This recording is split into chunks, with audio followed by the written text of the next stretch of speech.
Mi nombre es Joao, y a mis 80 años he aprendido que la fe de un hombre es su bien más sagrado y a la vez el más frágil. El mundo me ve hoy como el abuelo de Cristiano Ronaldo, un título que llevo con un orgullo que no me cabe en el pecho, y ven en nuestra familia un ejemplo de unidad y de éxito. Y no se equivocan. Mi hija Dolores es la mujer más fuerte y con más fe que he conocido, una fe que demuestra cada día con sus acciones y su amor incondicional. Y mi nieto Cristiano es la prueba viviente de que el trabajo, la disciplina y sobre todo la lealtad a los tuyos son la oración más poderosa. Pero mi propia fe, la que hoy tengo anclada firmemente en mi familia, fue una vez destrozada de la forma más cruel imaginable. Fui traicionado no por un enemigo, sino por un hombre que se hacía llamar siervo de Dios, un sacerdote al que le abrí mi alma en el secreto sagrado de la confesión. Él usó mis miedos y mis dudas para humillarme, para convertirme en un paria en mi propia comunidad. Durante décadas he guardado silencio sobre esta traición, un silencio impuesto por la vergüenza y el poder de su sotana. Hoy voy a romper ese silencio. Voy a hacer mi confesión final, no en la oscuridad de una iglesia, sino a la luz del mundo, para que se sepa la verdad. Antes de llevarte al momento que lo cambió todo, al instante en que el secreto de una confesión fue profanado, quiero pedirte que te quedes y escuches mi testimonio. Esta historia no es un ataque a la fe, sino a los falsos profetas que la utilizan como un arma. Es un relato sobre la fragilidad de la confianza y sobre cómo, incluso cuando la fe en las instituciones se rompe, se puede encontrar una fe mucho más fuerte en el amor de la familia. Si estas palabras han despertado tu interés por conocer la herida secreta que forjó la filosofía de nuestra familia, te invito a formar parte de esta revelación. Tu apoyo en este momento es un bálsamo para una vieja cicatriz. Por favor, suscríbete al canal para que esta verdad pueda servir de lección a otros. Dale un me gusta a este video si crees que el secreto de confesión es sagrado y que traicionarlo es uno de los peores pecados. Y, como siempre, me emociona saber desde qué rincón del planeta me acompañas. Déjame un comentario y dime tu país y tu ciudad.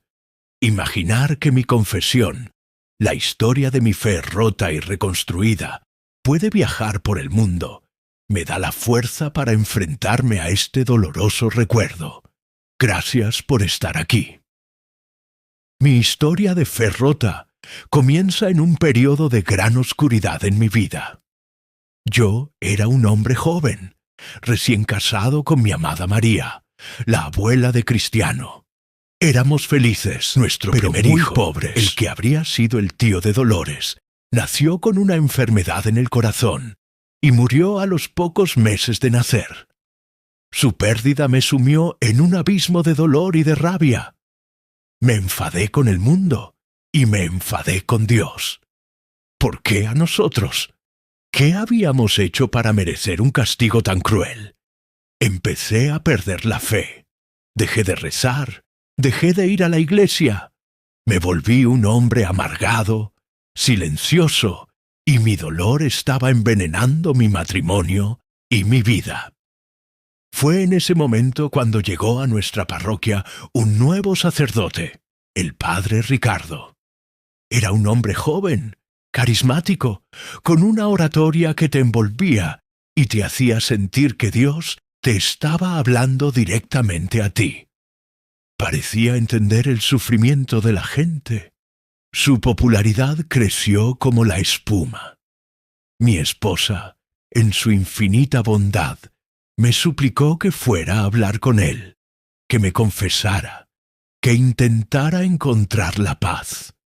Durante mucho tiempo me negué, pero al ver el dolor que mi propia amargura le causaba a la mujer que amaba, finalmente cedí. Fui a la iglesia una tarde entre semana. Estaba vacía. Entré en el confesionario, ese pequeño cajón de madera oscura que promete ser una tumba para los pecados y un útero para el renacimiento del alma. Y allí, a través de la rejilla, le abrí mi corazón roto al padre Ricardo. Le conté todo. Le confesé mi rabia contra Dios, mis dudas sobre su existencia, mi sentimiento de impotencia y de fracaso como hombre por no haber podido salvar a mi hijo. Lloré como un niño, desnudando mi alma de una forma que nunca antes había hecho con nadie.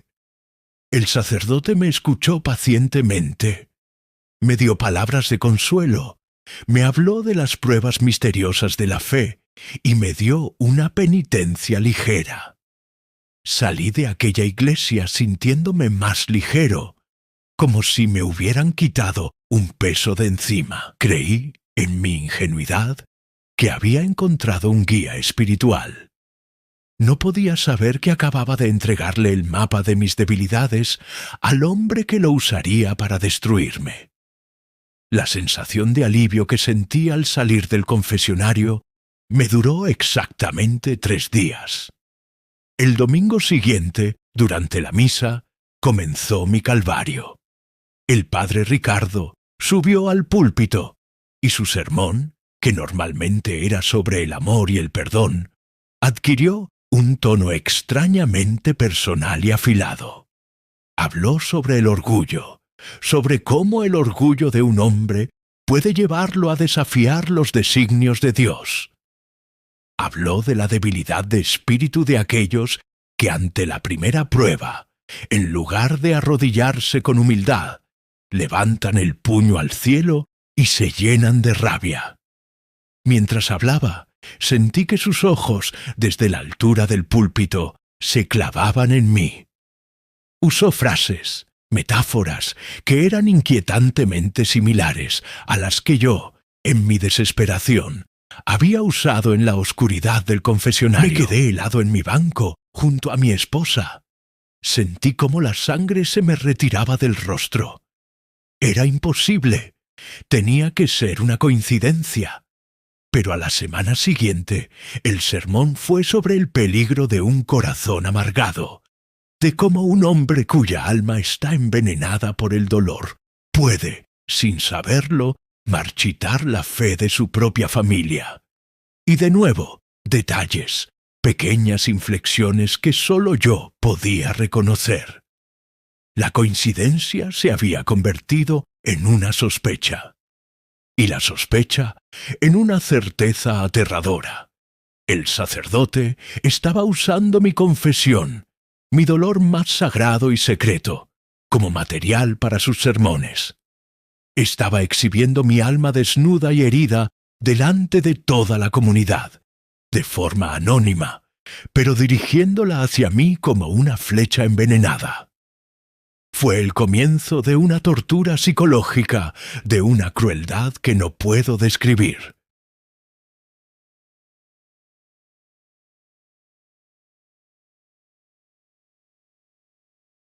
Cada domingo tenía que sentarme en esa iglesia y escuchar a este hombre, este supuesto representante de Dios, usar mis propias palabras de dolor para construir una lección pública sobre la debilidad y el pecado.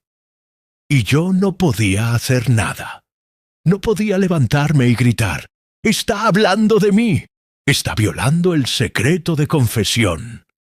Hacerlo solo habría confirmado mi pecado ante todos. Habría validado su traición.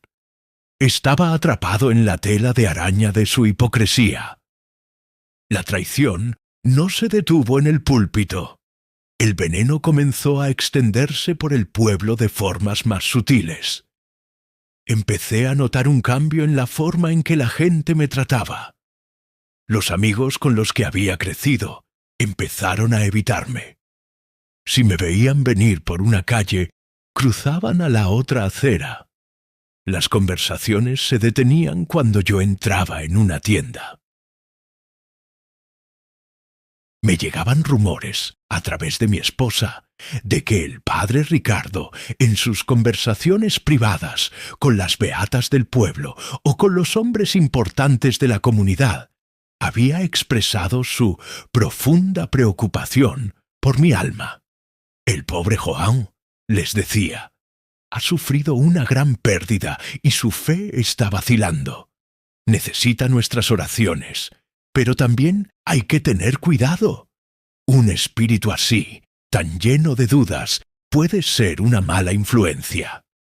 Me estaba pintando como un leproso espiritual. Me estaba aislando, marginando, no por algo que hubiera hecho, sino por algo que había sentido y confesado en el lugar que se suponía más seguro del mundo. Perdí trabajos, pequeños encargos de carpintería que antes me llegaban, de repente se cancelaban sin explicación. La gente ya no quería en su casa al hombre que, según el sacerdote, estaba peleado con Dios. La humillación era insoportable.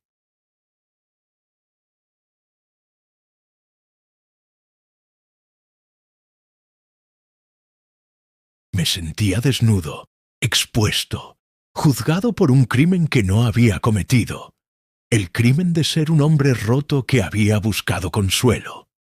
Y fue en ese infierno de aislamiento social y espiritual donde descubrí la verdadera naturaleza de la santidad. Y no la encontré en la iglesia, la encontré en mi casa. Mi esposa, mi increíble María, fue la única que vio la maniobra del sacerdote por lo que era, una vil campaña de abuso de poder. Ella, que era una mujer devota, dejó de ir a sus misas. Mi Dios no es el Dios cruel del que habla ese hombre, me dijo, y mi marido es el hombre más bueno y con más fe verdadera que conozco, porque tu fe está en tu corazón, no en las palabras de un hipócrita. Su lealtad fue mi salvación. Se convirtió en mi defensora, mi única feligresa. Y fue durante este periodo oscuro, como si el verdadero Dios quisiera darnos una señal, que mi esposa se quedó embarazada de nuevo, y nació mi hija, Dolores. Su llegada fue un bálsamo para mi alma herida. En su inocencia, en su risa, encontré una razón para seguir luchando. Vi en ella la prueba de que, a pesar de la maldad de los hombres, la vida seguía abriéndose paso. Y mi hija, desde muy pequeña, heredó la fuerza y la integridad de su madre. Es una mujer cuya lealtad a los suyos es la ley más sagrada. Creció viendo a su padre ser tratado como un paria por la comunidad religiosa, y eso le enseñó a desconfiar de las autoridades autoimpuestas y a creer solo en la justicia de las acciones. El carácter de mi hija Dolores es la respuesta más contundente a la traición del padre Ricardo. Él intentó destruir a un hombre bueno, pero en su lugar ayudó a forjar a una mujer extraordinaria. La traición del sacerdote me robó mi comunidad y mi fe en la Iglesia como institución. Pero me dio algo mucho más valioso. Me obligó a encontrar mi propia fe. Una fe basada no en dogmas ni en rituales, sino en el amor, la lealtad y la resiliencia de mi propia familia. Ellos se convirtieron en mi iglesia, y el amor incondicional que nos teníamos, en nuestra única y verdadera oración. Los años que siguieron fueron una larga y silenciosa lección sobre la diferencia entre la religión y la fe. Abandoné la iglesia de piedra, pero nunca abandoné a Dios. Simplemente aprendí a buscarlo en otro lugar. Lo encontré en la lealtad inquebrantable de mi esposa, en la risa de mis hijos, en la dignidad del trabajo duro. Nuestra familia se convirtió en una pequeña parroquia laica, unida no por el miedo al infierno, sino por el amor terrenal y tangible que nos profesábamos. Vivíamos como exiliados en nuestra propia tierra. Yo era una figura marcada, el hombre del que el cura había dicho que tenía el alma en problemas. La gente me trataba con una distancia cautelosa, como si mi supuesta falta de fe pudiera contagiarse. Pero esta marginación, que el padre Ricardo había diseñado para destruirme, tuvo el efecto contrario. Nos hizo indestructibles. Nos obligó a depender únicamente de nosotros mismos, a fortalecer nuestros lazos hasta convertirlos en cadenas de acero. Y en el centro de esa fortaleza creció mi hija Dolores. Verla convertirse en mujer fue mi mayor consuelo y mi mayor orgullo. Ella, que había sido testigo directo de la hipocresía y la injusticia, no se convirtió en una persona amargada, al contrario, desarrolló un carácter de una integridad y una compasión extraordinarias. Es una mujer que juzga a las personas por sus acciones, no por sus palabras o su posición. Su corazón es un detector infalible de la verdad, y su lealtad a los que ama es absoluta. Crió a sus propios hijos, mis nietos, bajo estos mismos principios, creando un hogar que era una continuación de la iglesia de amor y resiliencia que habíamos fundado en nuestra propia casa. Su habilidad como madre, su capacidad para infundir confianza y valores en sus hijos en medio de las dificultades, es un don que admiro profundamente. Y entonces llegó Cristiano. Su nacimiento fue, para mí, una señal. Después de años de sentirme juzgado y abandonado por el representante de Dios en la tierra, la vida me regalaba a este niño. Un niño con un don tan extraordinario que sólo podía ser de origen divino.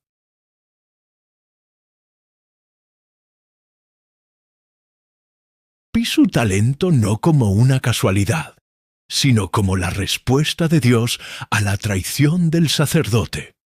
Era como si Dios me estuviera diciendo: «Tú mantuviste tu fe en la bondad y en la familia, a pesar de que mi representante te falló.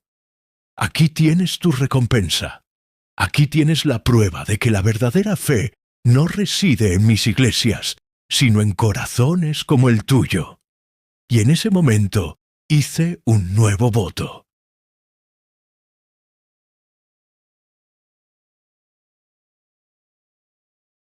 Dedicaría el resto de mi vida a pulir este diamante en bruto, a asegurarme de que el don que le había sido concedido a mi nieto brillara con tanta fuerza que su luz cegara a todos los hipócritas y a todos los que nos habían despreciado.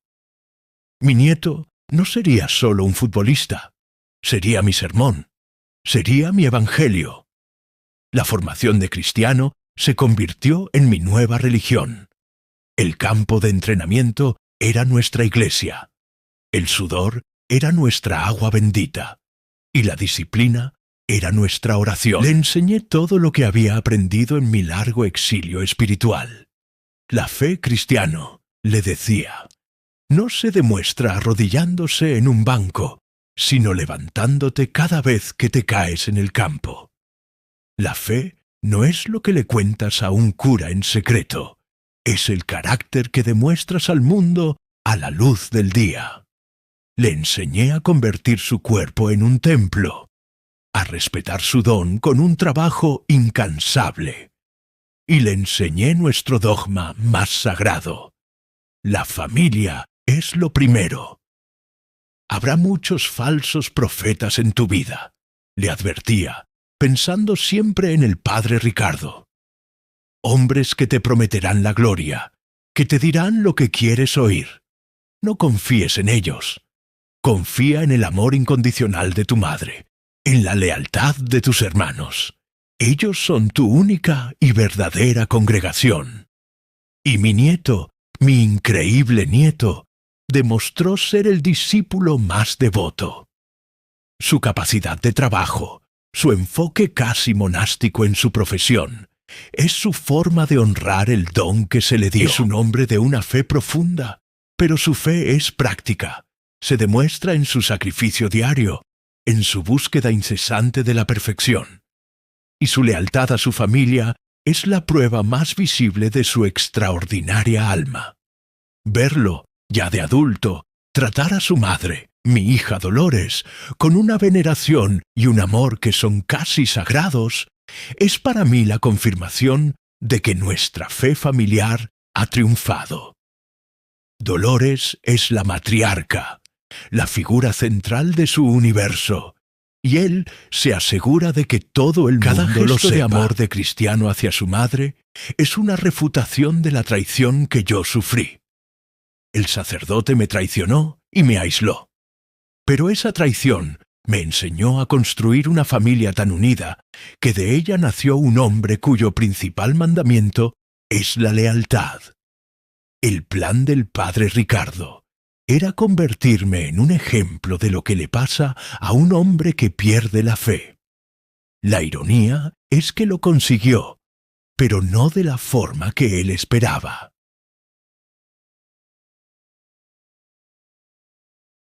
Me convertí en el ejemplo de un hombre que perdió la fe en la religión de los hombres y como resultado encontró una fe mucho más poderosa en el amor de su familia, una fe cuyo fruto es el atleta más grande y el hijo más leal que el mundo ha conocido. El evangelio de trabajo y lealtad que predicábamos en nuestra pequeña iglesia familiar pronto comenzó a dar sus frutos de una manera que se hizo imposible de ignorar para el resto de la isla.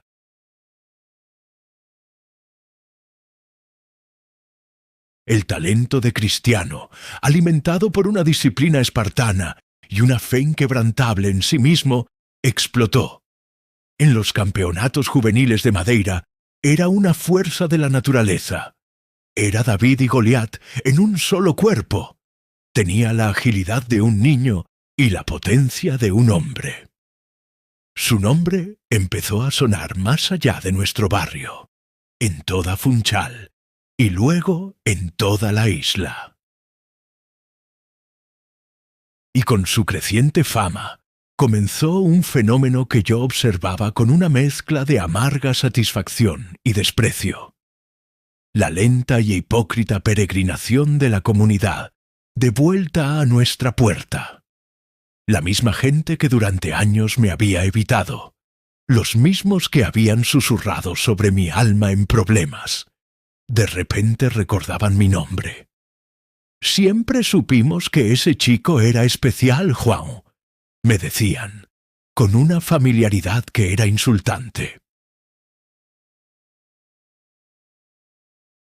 Yo les sonreía con cortesía, pero por dentro pensaba en el largo invierno de su desprecio. Veía su admiración por mi nieto, pero sabía que no era una disculpa. Era un intento de apropiarse de un éxito que no les pertenecía. Pero la confrontación más surrealista, el momento que demostró que habíamos ganado la guerra espiritual, fue el día en que el propio padre Ricardo intentó volver a entrar en nuestras vidas.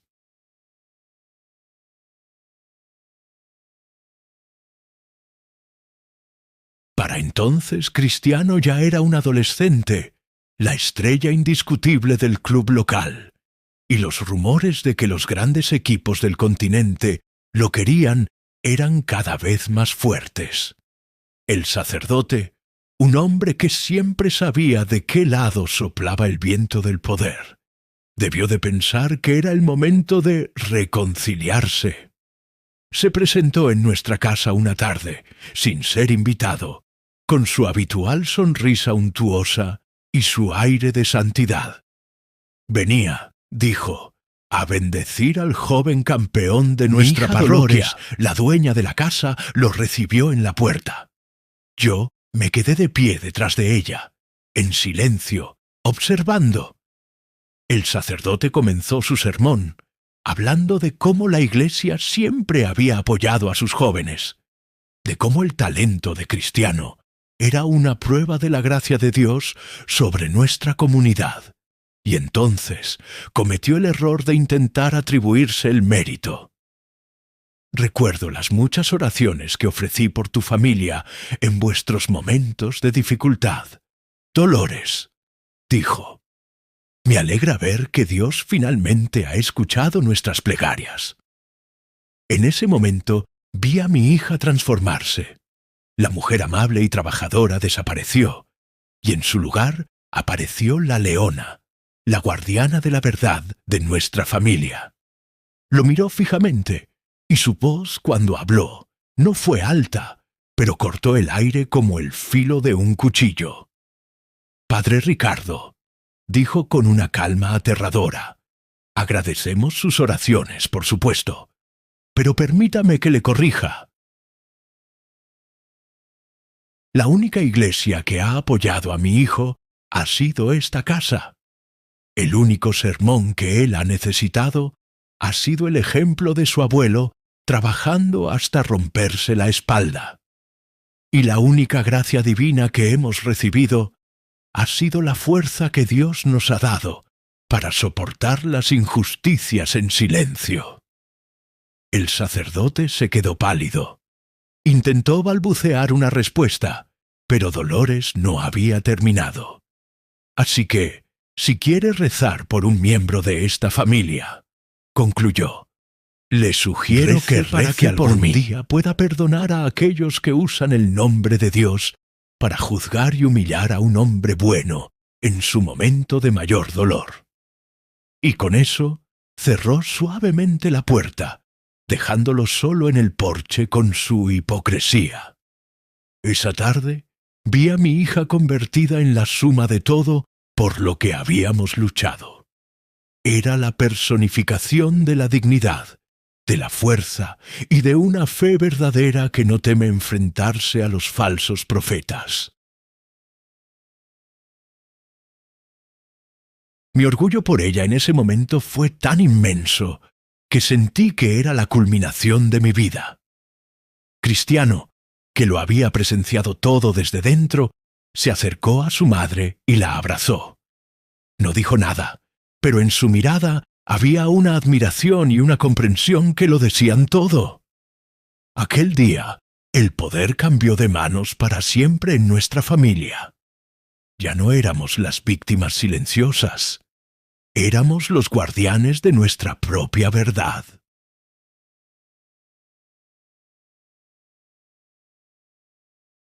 El viaje de Cristiano a Lisboa poco después fue, por tanto, mucho más que un simple traslado deportivo. Fue nuestro éxodo. Fue la liberación de la opresión de una comunidad que nos había juzgado y de una institución que nos había traicionado. Al verlo partir en aquel ferry, sentí que no solo se iba un futuro futbolista, sino que se iba el embajador de nuestra nueva fe, el misionero de nuestro evangelio de trabajo y lealtad, y el mundo se convirtió en su púlpito. Cada vez que encendía la televisión y lo veía en Manchester, en Madrid, en Turín, no veía solo un partido, veía un sermón predicado no con palabras, sino con hechos. Cada gota de sudor en un entrenamiento era una oración. Cada gol imposible era un milagro obrado por la fe en el trabajo duro. Cada gesto de amor hacia su madre, retransmitido a millones de personas, era un versículo sobre la verdadera devoción.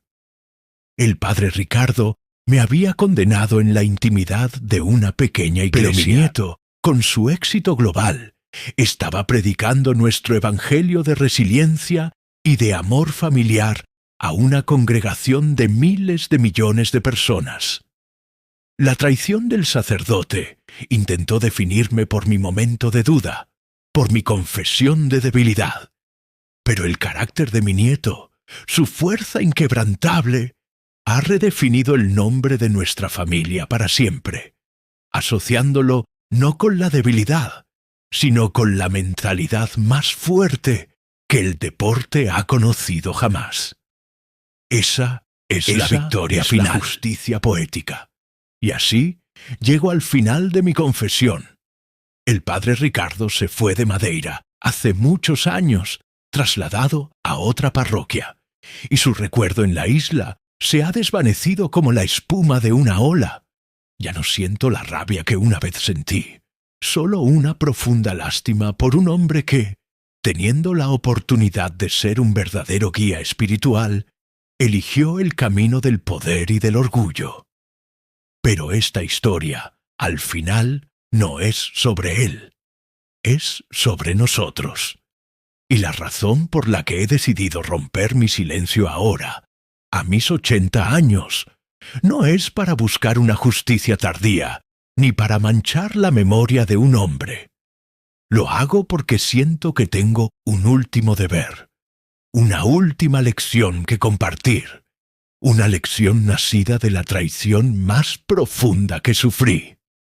Lo hago como un testimonio de fe. No de la fe que se predica en los púlpitos, sino de la fe que se demuestra en las cocinas, en los campos de entrenamiento, en los abrazos silenciosos, en los momentos de dolor.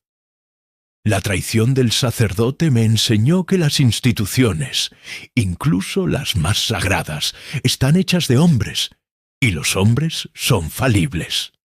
Pero el amor de una familia, la lealtad de la sangre, esa es una institución divina, una iglesia con cimientos inquebrantables. Y mi familia es la catedral más magnífica que conozco. Quiero, con este relato, rendir el honor definitivo a mi difunta esposa, María. Ella fue la primera santa de mi nueva religión. Su fe en mí, cuando el representante de Dios me había señalado como un pecador, fue el acto de fe más puro que he presenciado. Su amor silencioso fue el sermón que sanó mi alma. Ella fue la que me enseñó que un hogar lleno de lealtad es más sagrado que cualquier iglesia de piedra. Y quiero honrar a mi hija, mi increíble Dolores. El mundo la ve como la madre de un genio, pero yo la veo como la personificación de la fuerza y la integridad. Ella es una mujer que ha vivido toda su vida según un código de honor estricto, un código forjado en la injusticia que vio cometer contra su padre. Ha criado a sus hijos para que sean, por encima de todo, buenas personas, leales y trabajadoras. El coraje que demostró al enfrentarse al sacerdote, su negativa a dejarse intimidar, su constante defensa de los suyos. Ella es la verdadera guerrera de nuestra familia, la matriarca cuyo ejemplo ha sido la luz que nos ha guiado a todos. Y finalmente, quiero que el mundo entienda la verdadera dimensión de mi nieto, Cristiano. Su carrera es un milagro de talento y disciplina, sí. Pero su carácter es un milagro de amor y de lealtad. Él es la culminación de todo lo que aprendimos en nuestra lucha silenciosa. Es un hombre que, a pesar de haber alcanzado una fama que lo eleva al nivel de los mitos, nunca ha olvidado un solo instante que su verdadero pedestal, su verdadera fuerza, es su familia. Su devoción por su madre es legendaria y es el tributo más hermoso que un hijo puede rendir. Ha demostrado al mundo que la verdadera riqueza no está en las cuentas bancarias, sino en los lazos que nos unen a quienes nos amaron antes de que fuéramos nadie. Él, con su vida, ha predicado el evangelio de nuestra familia a una escala global. Un evangelio que dice que la fe se demuestra con el sudor, no con palabras, que la lealtad es la única religión verdadera y que el amor de una madre es la fuerza más poderosa del universo. Mi confesión impactante, por tanto, no es la revelación del pecado de un sacerdote, es la revelación de la santidad de mi familia.